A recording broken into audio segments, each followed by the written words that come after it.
I've said it for a while, but Manchester United need a centre-back this summer purely for depth. Lindelof is gone, Evans is gone, and there needs to be another option there for depth. Leach picking up injuries, De Ligt recently picking up injuries, Lloris picked up a few, Maguire's picked up a few. We need some options there for depth. Like, I like Majari as a permanent centre-back, I like Eivind, but we've lost two centre-backs. The problem is, Manchester United have about 5 positions they need more than a centre-back. They need a Mbeumo, they need a striker, they need a centre-mid, they need a wing-back, and they need a goalkeeper a lot more than they need a centre-back. So Man United are in a position where if you're going to bring in a centre-back, you can't really afford to spend more than £6 or £7 million. You need to find a young player that has the right physical and technical attributes for the role in a back three that isn't going to cost more than £7 or £8 million. That's another Aiden type player, maybe right-footed with Aiden being left-footed.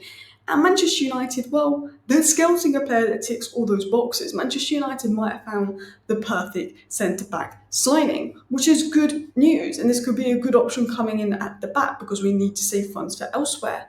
But it's 6 weeks. Where is Mbeumo? The only signing in the door is Cunha. Cool, a young centre-back signing is good for depth, but we need attacking reinforcements. We need good players that are going to come in and are going to boost our attack. Why aren't we doing that?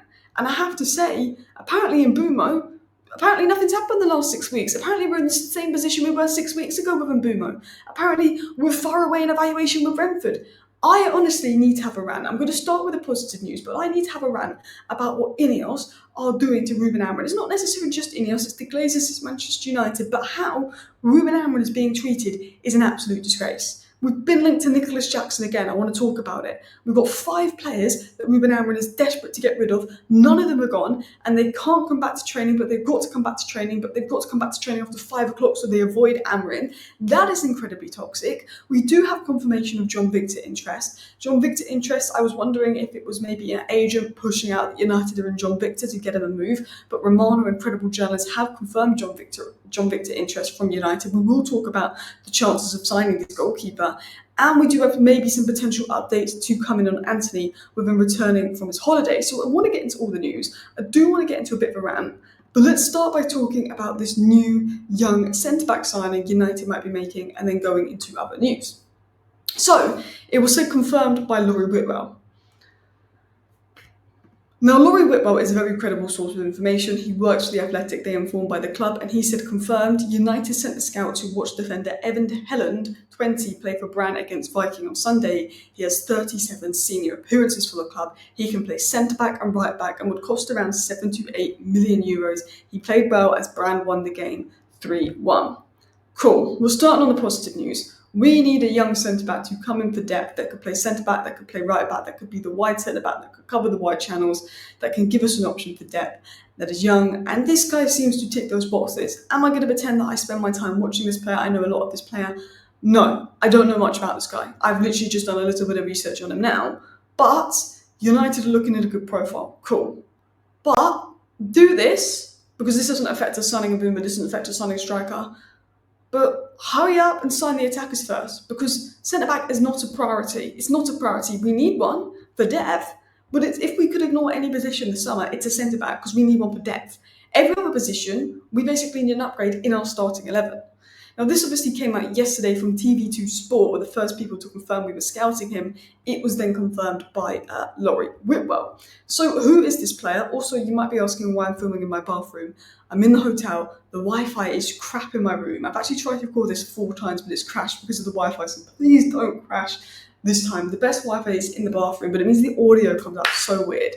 But who is this guy? Well, I'm not going to act like I know much about this guy. I've done a bit of research on him. I asked ChatGPT about him. Not that ChatGPT is the best at giving you player details, but he's 1.96 metres tall. He's very good in aerial duels, very good in duels, very physically good, which is a green tick for the Premier League. He's calm under pressure. He can play accurate passes and help build up from the back. He's a modern ball-playing centre-back, tick, which is what Ruben Amorim wants in a profile. And his main role is at centre-back, but he's played defensive midfield or right-back, tick. Cool. Versatile player that can play across the back three, that suits Ruben Amorim's style, that is physically good, that is technically good, tick. That doesn't mean he will translate it in the Premier League. That does not mean he's going to come in and save Manchester United. But as a profile, there's a lot of green flags, there's a lot of ticks. Cool. £5 million, get a centre back in, do the business. Cool. Now, let's talk about what we need to be doing. Great. And we lagged out. Do you know, I've actually been trying to record this video for like an hour. but I keep lagging. Hotel Wi-Fi is doing me crazy. I thought my Wi-Fi was bad. So we had this report come out yesterday that Brentford is showing interest in Amari Hutchinson as a possible replacement for Mbeumo. We had reports coming out yesterday that Mbeumo breakthrough should be in the next few days. It's close. Okay, good.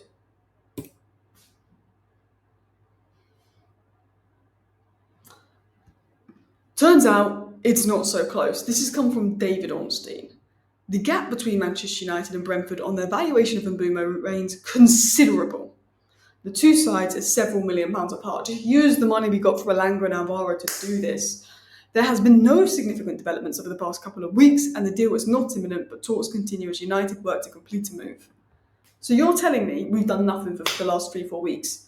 We finished 15th, people. We didn't finish 4th, we didn't finish 3rd, we finished 15th. Look up what Arsenal have done and signed. Look at what Liverpool have signed. Look at what City have signed. Look at what Chelsea are doing and going to do a lot more in the window because they've just got a load of money from winning the Club World Cup. Newcastle looking to bring in Ekitike and have him playing up top with Isak next season. Look at the top 4. Look at the top 5 teams in the Premier League. Look at what they're planning to do this summer. And look at us in 15th and what we've done. Even Tottenham, Kudus and Morgan, Gibbs White. What are we doing? We finished 15th and you're telling me we've literally done nothing in regards to Mbeumo for 3 weeks over a couple £1 million. Cool. That a couple £1 million at the beginning of June, I was like, fair. But now we're in a market where we seen Elanga go for 55 million, Gittins go for 55 million, Madueke go for 50 million. So of course, Brentford are going to keep putting the price tag of Mbeumo up. Had we actually just put a 62 million bid in for Mbeumo to begin with, back at the beginning of June, they probably would have accepted it. But they've seen everybody else going in the market for crazy fees, and they want 65, 70 million for Mbeumo. So we can sit here and we can delay this deal, and we can screw Ruben Amorim over even more, who needs to get off to a good start. And having players in for pre-season and settling them in makes it easier for him to have a good start, or we can F over Amorim. But it looks like Man United are effing over Amorim, and I honestly can't believe what we're doing. 15th. It's not like we had a good season. We finished 15th, people. You don't act like this when you finish 15th. If City, Liverpool, Arsenal or Chelsea had finished 15th last season, do you think they'd be spending 6 million on Mbeumo over 4 million quid? 6 weeks on Mbeumo over 4 million quid. 6 weeks over 4 million quid for a player with 20 goals in the Premier League last season after you finished 15th. I honestly am going crazy. I'm honestly just going crazy. This club is driving me crazy. We go on tour next week. Cunha's the only signing. We have 5 players at the club that Ruben Amorim doesn't even want. They aren't even allowed to see Amorim. They have to come to training after 5 p.m. when he leaves. He doesn't want them there. He doesn't want them on tour. Amorim's system requires a lot of change, but you've given him Dorgu and Cunha since he's come in. Amorim is a player that comes in and he changes everything up. And you know, if you want to make Ruben Amorim work, you need to give him 7 or 8 signings. If you only had the budget for 2 or 3 signings, you should have got a manager in that could have got the best out of the players and plays a similar way to how Ten Hag wanted to play, but you didn't. You brought in a manager that plays very different to Ten Hag, that needed 7 or 8 new signings, and you've given him Ethel. Amorim only has a few games to make it work at the start of the season, because after 8 games, if it's crap, he's gone. And having 3 players in for pre-season that are ready for the first game of the season, rather than a couple of players coming in August, but they're not ready for the first few games of the season and they need a few game weeks to settle in and aren't good in their first few games, it's a difference between him keeping his job and losing his job. And right now, what this club has done to Amorim is a disgrace. It's an absolute disgrace what this club has done to Ruben Amorim. I don't care what your thoughts are on Amorim. What this club has done to him is an absolute disgrace. And I'm fuming. In terms of other news, we've got more updates of United's interest in Nicholas Jackson. It was said that United are one of the clubs keeping an eye on Nicholas Jackson's situation at Chelsea, though their current focus remains on Mbeumo and outgoings. That was confirmed by Sky Sports. That's another update coming in. If you couldn't get worse, we're linked to Jackson. If you couldn't get worse, we've done nothing in the last 3 weeks at all. I thought surely there's got to be some movement behind the scenes. No, there's zero movement behind the scenes. We've sat here on our arse for 3 weeks in our most important summer window ever, with a new manager, our most important summer window ever, we've done F-all for 3 weeks, over a couple million quid for Mbeumo. It was also said, in terms of updates from Chris Wheeler, that none of the 5 players are expected to be travelling for pre-season tour, but we haven't sold them. It's not only that we haven't brought Mbeumo in, it's not only that we haven't brought anyone in, we haven't sold any of these guys. What are we going to do if we can't sell them? What are we going to do if we can't sell these guys? What are we going to do? Because we're getting reports coming out that they're out of favour and they've been asked to report to training, but they can only come to training after 5 p.m. when Amorim is gone. What's going on there? Like I'm saying, good, be brutal, force these players out, let them know they're not welcome. But we also need to sell those players. And if it's so obvious these players are not welcome, then teams are going to wait to the end of the window and go, Man United are so desperate they'll let them go on loan. That's what they'll do. I think what we this strategy of kicking these players out and not letting them come back to training, cool, ruthless, brutal, what we need to do. But if we don't sell these players, what was the point in this? If we don't sell them, because we need to sell the players. And if we're making it so obvious we do not like these players and they've got no place, it's going to be a lot harder to sell these players. That's the only thing. That's the only question. Anthony is back in England to sort out his future. Laurie Whitwell did say that John Victor has been scouted in case Bayindir leaves. And the goalkeeper John Victor we've been linked to a couple of times, with Fabrizio Romano even saying that Victor is appreciated at United. He's internally rated by scouts, and let's see if club-to-club contact will follow, but not at the moment. So we do have some confirmation of United's interest in John Victor, which is good. That's a good update. But that will only happen if Bayindir goes as a second keeper. So at least we know it wasn't agent talk. We have genuine interest in John Victor. The centre-back we're scouting looks good. But this Mbeumo situation, and this news on Mbeumo is a disgrace. No sales, one signing in. I can't believe what we're doing to Amorim. Thank you for watching. Bye.